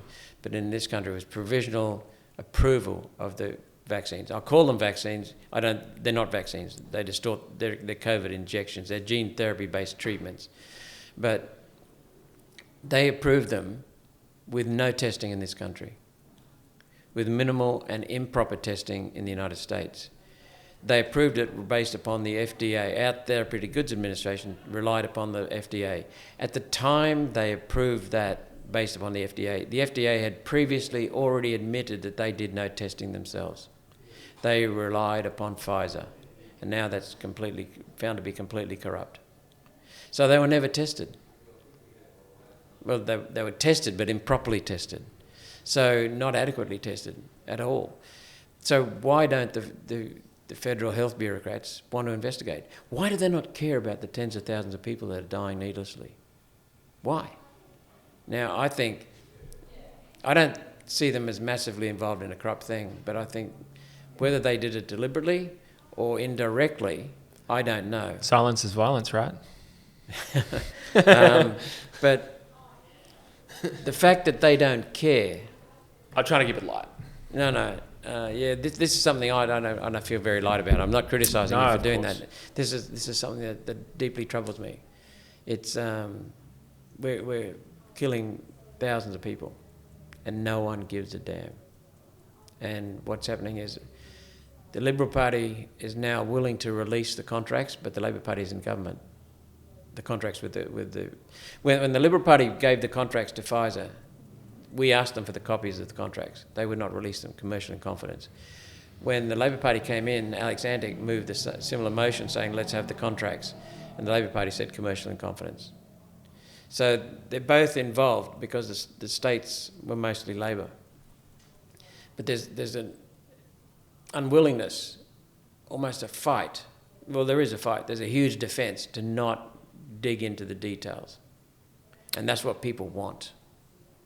People will not trust medicos, they will not trust health departments, they will not trust government until this is all investigated properly. When you try to bury safety data and contracts, and it kind of just makes it feel like you've got something to hide, right? Mm-hmm. Like, there's something to hide, all right. Like, where were you this afternoon? Oh, nowhere. Oh, it's like, what do you mean? Just tell me where you were. Oh, I wasn't anywhere. It's like, well, it just doesn't pass the pub test. See, about 3 or 4 months after we approved that emergency funding for March 2020 in Parliament, the one-day sitting in Parliament, which was full of drama and hype, I wrote to Palaszczuk as Premier of my state, and I wrote to Scott Morrison as Prime Minister of the country. I said, where's your data? And I got back complete crap. They both replied, but complete bullshit. And then in August or so around there, I wrote again, got back crap. Were they ignorant or were they misleading? I don't know. But in March of 2021, I asked the Chief Medical Officer for the hard numbers and relative severity of COVID and the transmissibility. And I got back a graph looking at that. Transmissibility was this way, the more transmissible it is, and the severity was up here. He had on his graph, this is the Chief Medical Officer, that COVID severity went through a range, but it was low to moderate, not severe. So what the hell were we doing? And less severe than some past flus. That's why I wanted the relative figures. Less severe in terms of severity and transmissibility than some past flus. The outcomes are just sad because I want to have we want to have a robust legal system. We want to have a robust healthcare system. Citizens, we want that, right? But the problem is because I think politicians knew they didn't have the credibility, generally speaking, in terms of people don't trust politicians, right? That's what kind of is that they tried to cast this credibility over to these medical officers, which a lot of their positions and it's just like climate. Scientists tell us, the experts tell us, but no one's got the proof. No one has got the proof. But the problem is, it's basically now people don't trust the medical system. They don't believe. I see what you're getting at. Do you see what I'm saying? And so now you go and see a doctor, and you're just like, can I believe any of this? Yep. And the problem is a lot of people go and move to Byron Bay and live with the hippies or something and become anti-vax. I've heard so many people be like, oh dude, listen to RFK Jr.'s thing on this and now I'm anti-vax. And you're like, hang on. Can we just pull it in a bit? And it's this polarization now. And that's what they did, right? They polarized the nation because they said, if you're not this, you're this. You're a grandma killer if you don't take the vaccine. And we find out that transmission's there's nothing to do with it anyway. And so it's just, just lies. And so you basically discredit yourself. And so take it back to earlier, save the turtles, stop using plastic. And it's you just discredit, you said the biggest polluters, the biggest rivers polluting plastic into the ocean aren't in Australia. The chances of your plastic bottle and that you put into a rubbish bin or take down and get 10 cents for at your recycling plant, ending up in the mouth of a turtle. It's do you see what I'm saying? It's not, it doesn't make sense. It's not.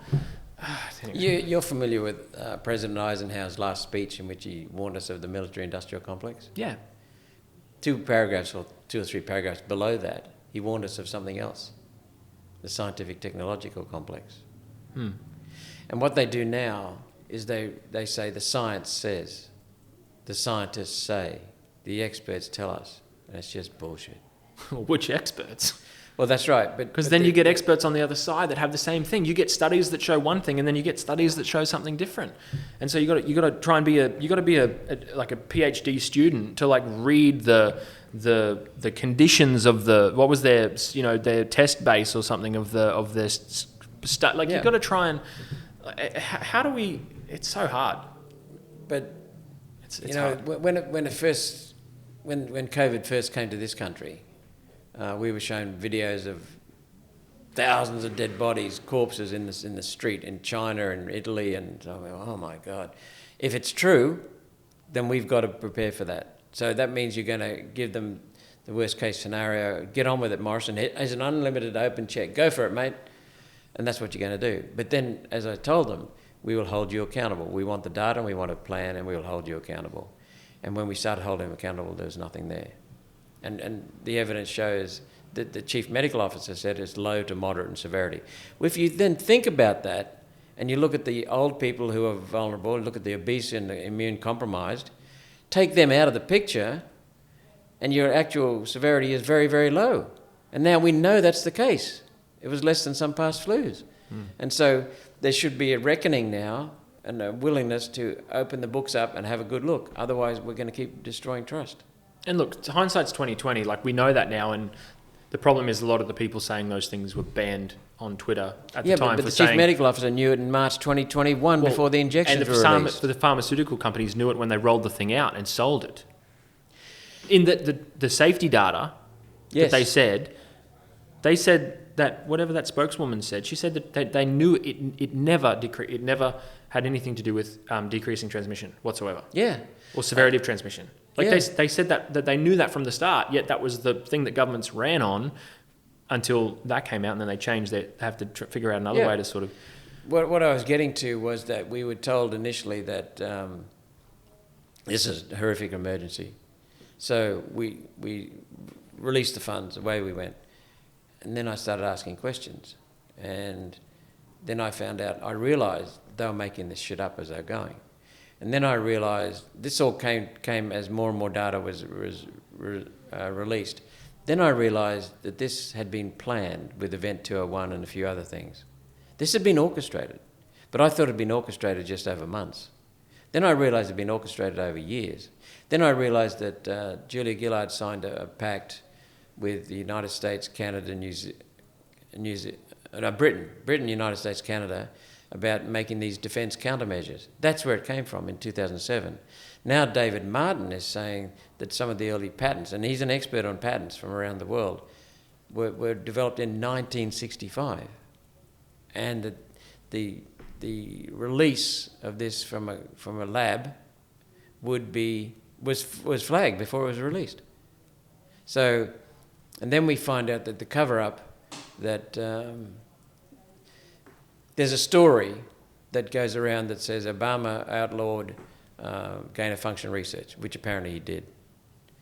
But then Fauci moved his dishonest experiments to Wuhan, and under contract using federal American money did that.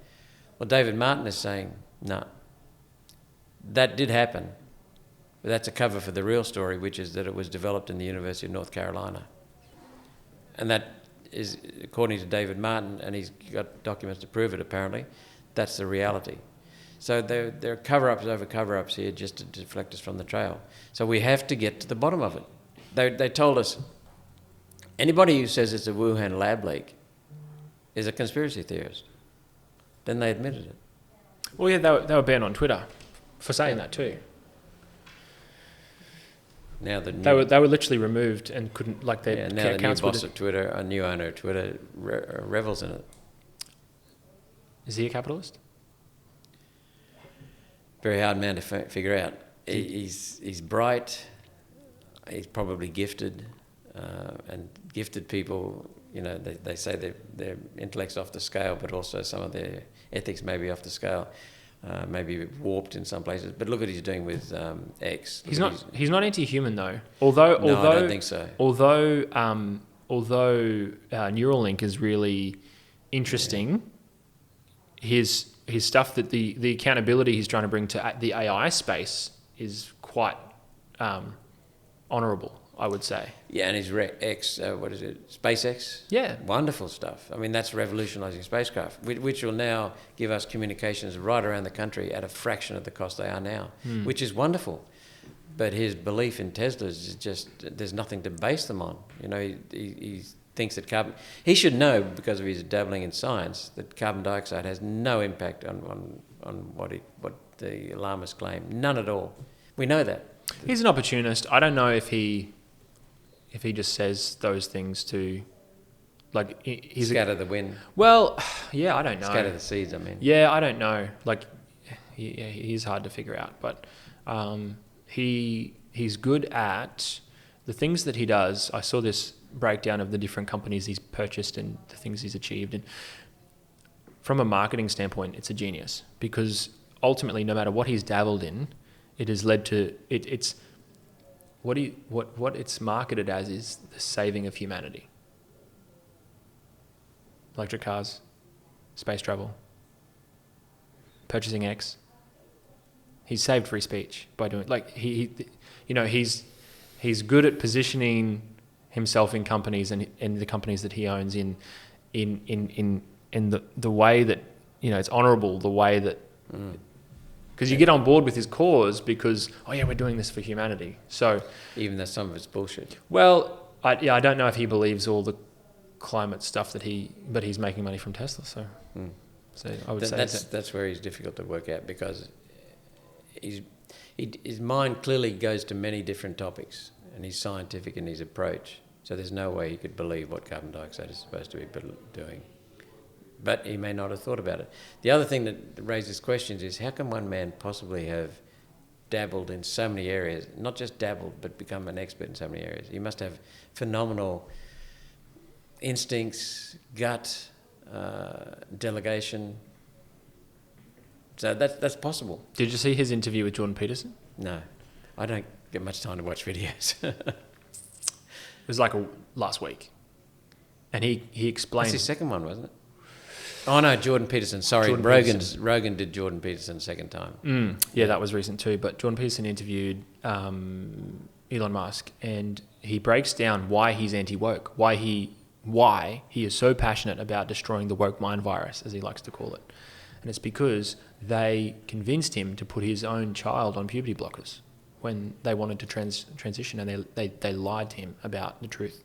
He must feel terrible about that. He feels terrible, and it's just sad. And so that's why he is so outspoken against destroying the woke mind virus. And I feel like it was him who almost coined that term. But yeah, just that's J.K. Rowling. We owe a debt to her. She's really speaking up and taking the heat over that. But even I was one of the first to speak about it against the transgender movement. Oh, sorry, not transgender movement. The affirmation policies in the Senate, and I used to get screamed at from the Greens. But it's very interesting. By continuing to do it repeatedly and repeatedly, more and more Conservative senators have jumped on us. And last time there were 5 of us and only 1 Greens spokesperson. And so it's been completely turned, the table's been completely turned. We now see the Psychiatrists or Psychologists Association of Australia and New Zealand speaking against affirmation policy. So it took them several years to pluck up the courage to do it. But we were speaking first on that. And Nick McKim was the sole Greens who spoke about it at the last time it was raised. And he made such a fool of himself that I posted his speech on my website because it was just wonderful to see. So that's where their side got away with it, because there weren't people speaking against them at the start, and people were afraid to speak against it because you call it transphobe, right? But you need to speak up. Another term.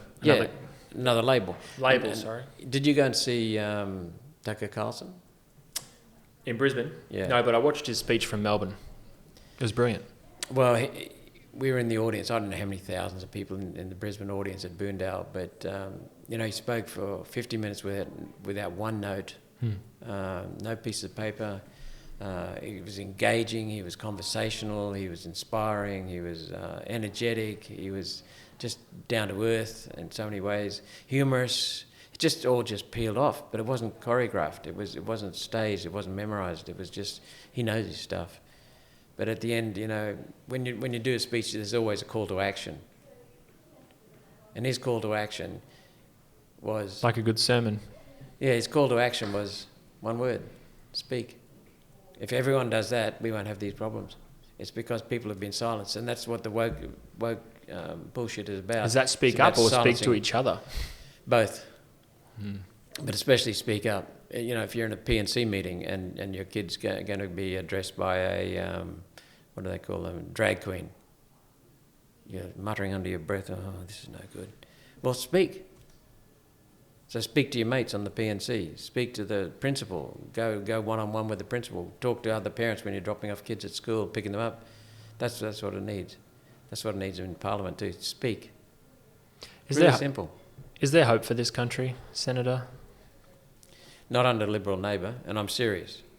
Not under Liberal Labor. If we get, and I mean this, I've said this many times, One Nation is the last hope of this country. If we get a few more One Nation people into the parliaments of state and federal, then we won't run the country, but we will stop them destroying the country, because we will have the balance of power. Then we won't have the power to run it, but we'll have the power to stop it. And that seems potentially healthy, in the sense that the two-party system's already been declining over the last few decades in the grip that they both have. Yep. But that's where I talked about the duopoly a little while ago, implying there were three alternatives: Liberal, Labor and One Nation. But what I see now is the Uni-party. They're really both the same, Labor and Liberal. So the only alternative is One Nation. Liberal, Labor or One Nation. They're the only alternatives. So that's the way I firmly believe it. So that's why I say unashamedly we are the last hope of this country, because We only need a few of us to start turning the Liberal Party around. So one thing I wanted to come to earlier when you were just talking about, these politicians who don't speak up or act out on certain policies and things like that. But when we get to they back things because the party does and they have to, or they don't speak up on something because they don't want to get a label. Yep. When it comes to polling day, voting day, why does it seem that there are so many people of sound mind in this country who want a really good future for Australia, but you go through an election and Teal candidate votes are through the roof and Labor's back in? Like, I couldn't. Do they like slip when they're at the voting box or something? Like, what happened? Like, because you just talk to so many people, and you would, and I probably live in a bubble. Well, I think we've got to ask ourselves a question. Have a look at Frydenberg, who was the previous treasurer. He was member for Kooyong, I think, which used to be a strong Liberal Party seat.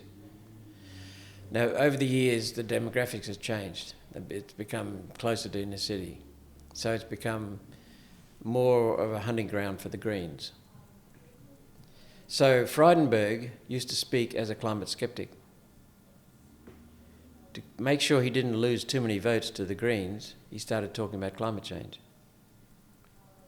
Now, when it comes to your actual vote between a rabid Teal who believes in this bullshit and a latecomer who's making out he believes in it, who are you going to vote for? You're going to vote for the one who's been there all along. So the Liberals, by moving aside and starting to become more and more woke, are just destroying themselves. Not only with their own members, but with people who may have been considering voting Liberals but didn't. So the Liberals are destroying it themselves. So what the argument I make is that it's weak leadership in the Liberal Party that has just done this. That's why people in the Liberal Party are voting now for One Nation, because we are the Conservatives.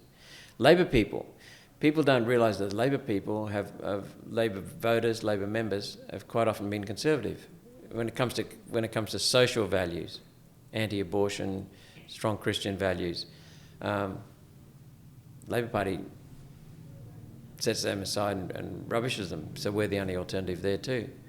So that's why they're eating themselves. So this surprised me, but in the last couple of elections, people who've been scrutineering for our votes, for our candidates, say that they quite often see votes 1 Green, 2 One Nation. How the hell can that happen? Or 1 One Nation, 2 Greens. Because it's a protest vote that's saying to the Labor Party and Liberal Party, I don't trust either of you bastards. I'm willing to give my vote to the Greens or One Nation instead of that. So it's a protest vote. So that's why I think the Liberals are losing it, and that's why the Labor Party is losing it. And now look at the Labor Party. It's got 25 senators, and the Greens have got 12. Yeah, that's crazy. So the Labor Party is eating itself. It's no longer the party of the worker, and workers realise that. Man. So people are now starting to wake up to the fact that One Nation is the Workers' Party and One Nation is the Conservative Party. Well, it'll be interesting to see what happens this state election. Yeah. Hopefully you're getting together some good candidates. We are, yep. And it'll be very interesting to see what people end up choosing. Certainly will be. Hopefully more of the voters will have woken up. Well, thank you for the work that you're doing in the Senate. You're doing your job by the sounds of it, keeping them honest and accountable. It's like swimming in treacle sometimes. I mean, it's just not overwhelming, but it is two steps forward, 1 step back. You're as sharp as a tack. You seem like you've got as much passion for it as you've ever had. Oh, yeah. Because the country's at stake. And humanity's at stake, actually. Yeah, well, I appreciate you taking some time to sit down with me and talk these things through. There's a lot that we can catch up again on sometime and open the Pandora's box again on some fun topics. I think we ticked off most of the most controversial things you could probably discuss in in a conversation. But Well, I've enjoyed it. You asked very good questions, very perceptive. I mean that sincerely. no, I appreciate that. Good conversation. Like I said, you're one of the good ones, I think, and I hope that people can get past the lies that the media portrays about you, and really see that you are passionate about, making it. When they tell lies, it doesn't bother us because, apart from the message to the voters, and our constituents, but there's that story about the old bomber pilot in the Second World War. All of a sudden, the flak was coming up, and then he looked at to his co-pilot and said, "That means we're close to the target." So if we weren't on the target, we wouldn't be getting any flak. We're getting flak, so we're right on the target. We'll leave it there. Thank you. Thank you.